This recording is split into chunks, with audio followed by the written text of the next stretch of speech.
Teman-teman semua, ini dari kelompok saya terkait distribusi pendapatan dan kemiskinan.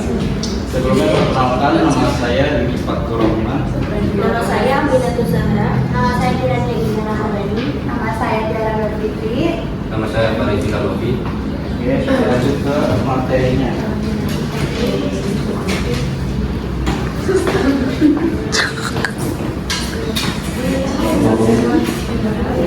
Apa itu distribusi pendapatan dan kemiskinan? Distribusi pendapatan adalah konsep yang menggambarkan bagaimana pendapatan dibagi di antara individu atau kelompok dalam masyarakat. Ini adalah cerminan dari seberapa sumber daya ekonomi dialokasikan di antara populasi. Kemiskinan adalah keadaan di mana terjadi ketidakmampuan untuk memenuhi kebutuhan dasar seperti makanan, tempat berlindung, pendidikan, dan kesehatan. Kemiskinan dapat disebabkan oleh kelangkaan kebutuhan dasar ataupun sulitnya akses terhadap pendidikan dan pekerjaan. Kemiskinan juga merupakan masalah global.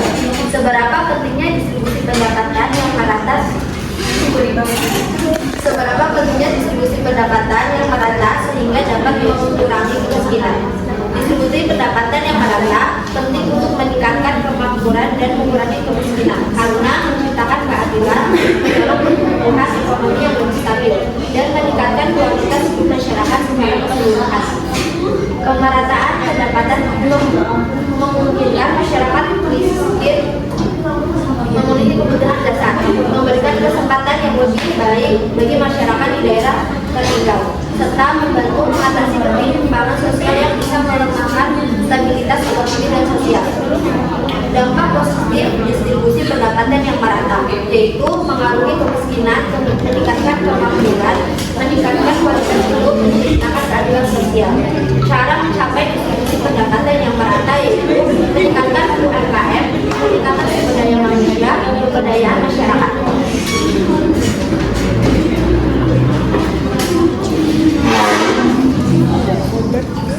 Selanjutnya ada pendapat pertama dari ketidakmerataan distribusi pendapatan. Yang pertama, pendidikan yang tidak merata. Kualitas dan akses pendidikan yang berbeda dapat menciptakan kesenjangan penghasilan dan peluang kerja. Lulusan dengan keterampilan tidak sesuai dengan kebutuhan pasar kerja seringkali menghadapi pengangguran. Contohnya kayak seperti lulusan SD SMP dibandingkan dengan lulusan kuliah. Selanjutnya ada pengangguran. Tingginya pengangguran, terutama pengangguran struktural karena ketidaksesuaian keterampilan, memperburuk ketidakmerataan pendapatan, serta pertumbuhan penduduk yang cepat juga menambah tekanan terhadap pasar kerja. Yang ketiga ada kesenjangan akses terhadap sumber daya. Keterbatasan akses masyarakat berpenghasilan rendah terhadap sarana ekonomi dan layanan publik serta kesehatan dan pendidikan berkontribusi pada perkembangan pendapatan.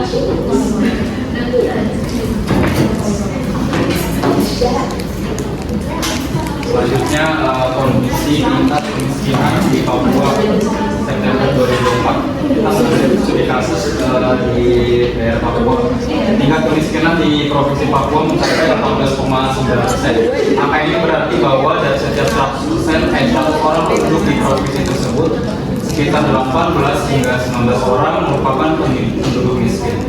Sedangkan dari sisi jumlah penduduk miskin di Provinsi Papua pada September 2024 sebesar 161,7 ribu orang. Walaupun Indonesia mengalami pertumbuhan ekonomi yang relatif stabil dengan fluktuasi tertentu, namun penting untuk memperhatikan bahwa pertumbuhan ekonomi tidak selalu secara langsung terkait dengan kesejahteraan masyarakat, karena kesenjangan dan akses kepada sumber daya masih menjadi masalah. Pemerintah kini mengupayakan meningkatkan kesejahteraan di Papua sehingga setara dengan Pulau Jawa. Salah satu upaya yang dilakukan pemerintah yaitu mengeluarkan sebuah regulasi berupa Instruksi Presiden atau Inpres Nomor 9 Tahun 2017 terkait penyelesaian dan percepatan pembangunan pendidikan semua di Provinsi Papua. Ketimpangan antara wilayah perkotaan dan pedesaan di kawasan ini juga sangat tinggi dengan 6,16% penduduk miskin di perkotaan dan 25,94% di bagian pedesaan. Fakta ini mencerminkan tantangan pembangunan yang masih berat di kawasan timur Indonesia, terutama dalam hal akses terhadap pendidikan, kesehatan, dan infrastruktur dasar.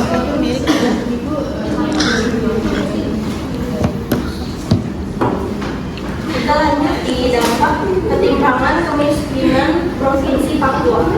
Terjadinya kesenjangan sosial dan menjadikan ekonomi konflik sosial ataupun ketidakpuasan masyarakat.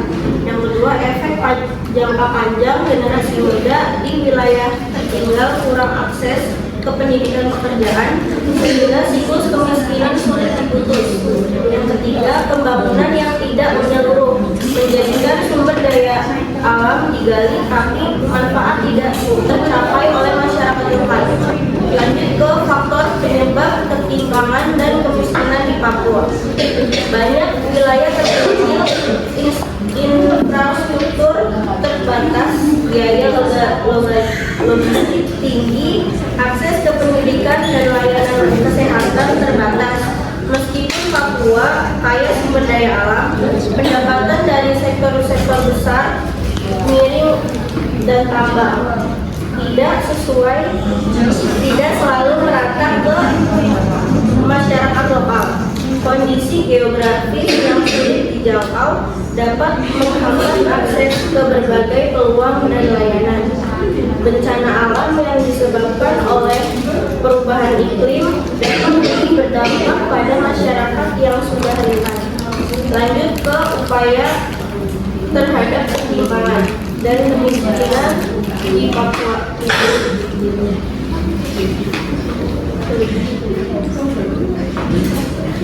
Upaya terhadap ketimpangan dan kemiskinan di Papua. 1. Pemerintah daerah se-Papua bersepakat untuk berkoordinasi rutin dan melaporkan perkembangan penanganan kemiskinan ekstrim, stunting dan inflasi. Kedua, mengimplementasikan program-program pemerintah pusat seperti bantuan pangan tunai atau BPNT, program keluarga harapan atau PKK, dan bantuan iuran kesehatan untuk mengurangi beban pengeluaran kelompok miskin. Yang ketiga, berfokus pada strategi konvergensi yang terorganisir, terpadu dan terjenjang di semua tingkatan pemerintahan. Keempat, berupaya meningkatkan pendapatan masyarakat melalui berbagai program dan kegiatan yang disesuaikan dengan kondisi tempat. Yang kelima, melalui pendampingan anggaran pendapatan dan belanja desa atau APBDes, peningkatan kapasitas warga dan penguatan posyandu kesejahteraan.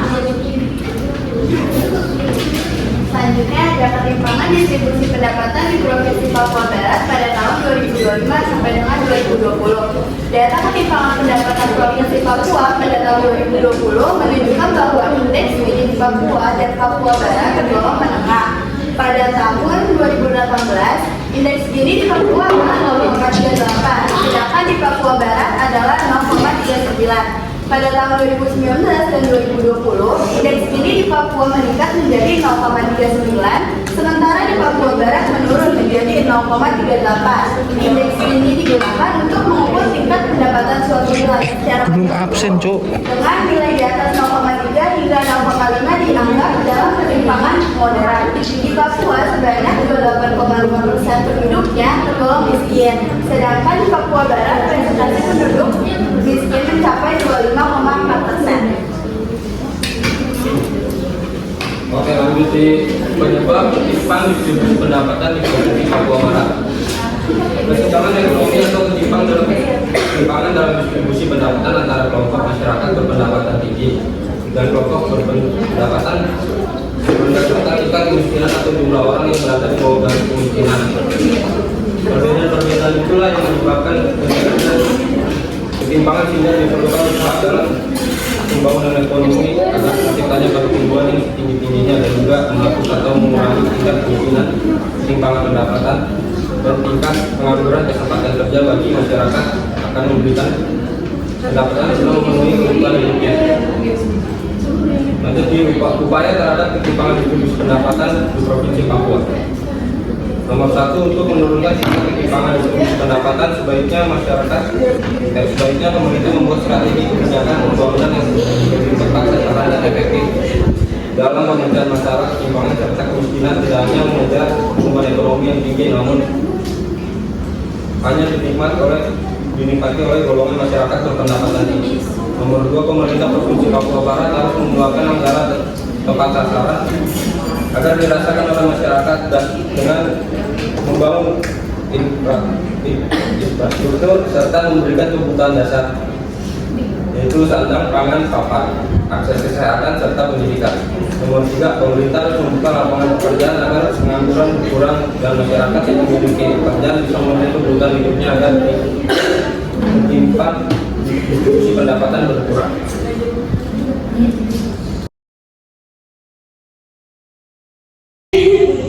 Mengapa masyarakat miskin sulit keluar dari kemiskinan walaupun sumber daya alam berlimpah? Jadi penyebab utamanya yang pertama, ketimpangan distribusi hasil sumber daya.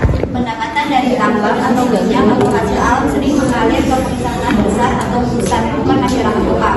Yang kedua, pelemahan kapasitas lokal, kurang akses pendidikan, keterampilan dan layanan dasar, warga tak bisa menambah peluang kerja bermutu. Yang ketiga, infrastruktur buruk atau akses pasar terbatas, pola kaya alam, transportasi atau komunikasi mahal, produk lokal tak kompetitif. Yang keempat, wilayah atau konflik lahan, adat perusahaan menyebabkan konflik, menghambat pembangunan yang inklusif. Yang kelima, korupsi dan tata kelola lemah, pendapatan dasar dari sumber daya mudah disalahgunakan sehingga tidak berinvestasi dan mensejahterakan rakyat. Yang keenam, ekonomi berbasis ekstraksi bukan diverifikasi. Sektor ekstraktif menyerap sedikit tenaga kerja lokal dan merusak lingkungan sehingga merugikan mata pencaharian tradisional.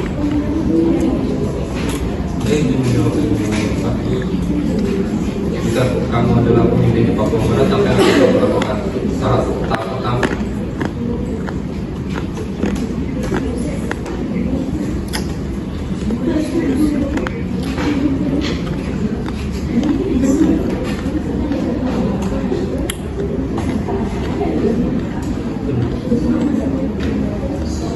Tahap pertama, yang sedang kamu lakukan reformasi tata kelola dan transparansi selama 3 sampai 12 bulan. Pertamanya asesmen dan legitimasi 0 sampai 3 bulan. Salah satu bentuk tim cepat, data, adat, ekonomi atau dan hukum. Tahap pertama, reformasi tata kelola dan transparansi selama 3 sampai 12 bulan. Terapkan mekanisme transparansi anggaran atau portal publik. Tahap kedua, investasi layanan dasar dan kapasitas manusia selama 6 sampai 36 bulan. Selanjutnya, pakai sebagai dana untuk sekolah, vokasi, layanan kesehatan primer, dan beasiswa lokal. Tahap ketiga, infrastruktur dan konektivitas selama 12 sampai 48 bulan. Pertama, bangun atau tingkatkan pelabuhan kecil, jalan antar kecamatan dan listrik terbatas. Tahap keempat, diversifikasi ekonomi dan dukungan sektor lokal selama 12 sampai 60 bulan. Selanjutnya, kembangkan sektor perikanan berkelanjutan, agroforestry, pariwisata berbasis komunitas, dan ekonomi kreatif. Tahap kelima, jaminan sosial dan perlindungan transisi. Salah satunya program bantuan tunai bersyarat sementara untuk keluarga paling miskin dan asuransi mikro untuk nelayan atau petani. Tahap keenam, monitoring dan evaluasi dan penyesuaian. Salah satu KPI jelas atau penurunan kemiskinan, akses sekolah, pendapatan per kapita, audit tahunan publik, partisipasi masyarakat dan pihak evaluasi. Jadi poinnya yang pertama, kalau kamu menjadi pemimpinnya, yang pertama yang kamu bangun apa? Asesmen. asesmen apa? Soalnya untuk tim cepat. Asesmen itu apa? Asesmen yang kamu mau asesmen apa? Yang mau kamu pemetaan kan? Pemetaan yang pertama adalah pemetaan mana yang menjadi prioritas. Kan seperti itu ya. Kalau kita mau bikin rencana tuh pemetaannya apa dulu? Pemetaannya menjadi prioritas apa? Apakah di Papua Barat itu dia hanya butuh makanan yang nomor satu? Karena beda wilayah itu beda ini ya, beda kebutuhan. Kamu bisa bandingin di Indonesia, di Jakarta. Menurut saya EPG itu kurang kena. Karena apa? Di Jakarta itu untuk mendapatkan makanan tidak sesulit seperti daerah lain. Oke, yang dibutuhkan adalah di Jakarta sebenarnya ada pendidikan. Ya, itu lebih prioritas utama. Tapi beda case, kita ngomong Papua ya. Kita ngomong Papua. Kita nggak ngomongin Jakarta, itu hanya pembanding saja. Karena apa? Karena di Jakarta UMP-nya lebih besar dari di Papua. Ya, jadinya itu tadi kenapa menjaga stabilitasnya. Jadi dia lebih stabil karena UMP-nya lebih besar dari Papua.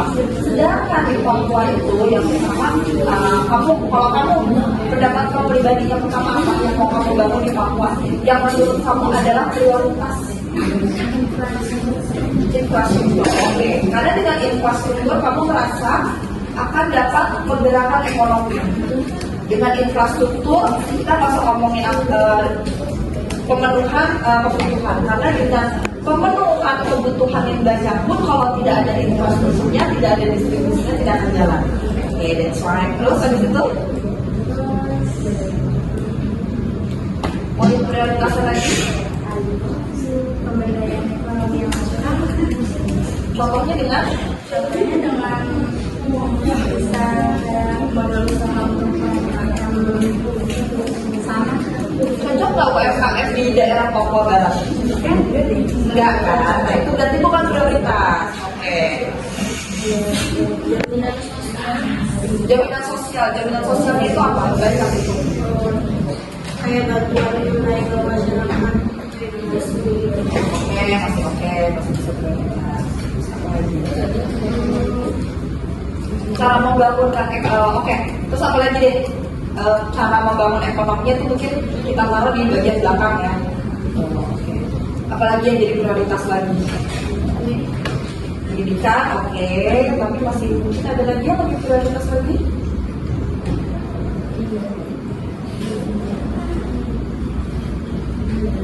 Swasembada pangan nggak sih? Ya, swasembada pangan dengan kultur Papua yang mungkin berbukit dan infrastruktur yang belum terbangun, sebenarnya swasembada pangan. Jadi kita tidak perlu harus bercampur tangan atau harus tergantung terhadap bantuan pada apapun. Kita bisa mungkin kalau di Jawa kita butuh beras, padi. Mungkin di Papua dia punya tanaman-tanaman atau kebutuhan pokoknya yang bisa dia penuhi sesuai dengan kulturnya. Kemudian kalau di Papua tuh dia suka makan apa ya? Sagu, singkong. Nah itu kan cocok ya. Jadi swasembada pangan gitu. Jadi itu yang menjadi prioritas. Mungkin next itu bisa nanti pendidikannya gitu kan. Jadi karena kan Papua itu kan di sumber daya alamnya itu potensialnya besar. Tapi memang tidak seperti di daerah yang lain harus ada penanganan dengan fasilitas-fasilitas yang mungkin memang di Indonesia belum memadai kan seperti itu. Jadi mungkin pendidikannya agar supaya dia bisa mengeksplor dirinya sendiri untuk mandiri pendidikan. Dan mungkin kalau untuk pariwisata menggerakkan ekonomi, karena kita tahu Papua mungkin daerahnya itu seindah itu, tapi balik lagi infrastrukturnya yang belum memadai sehingga belum tereksplor. Mungkin seperti itu gitu.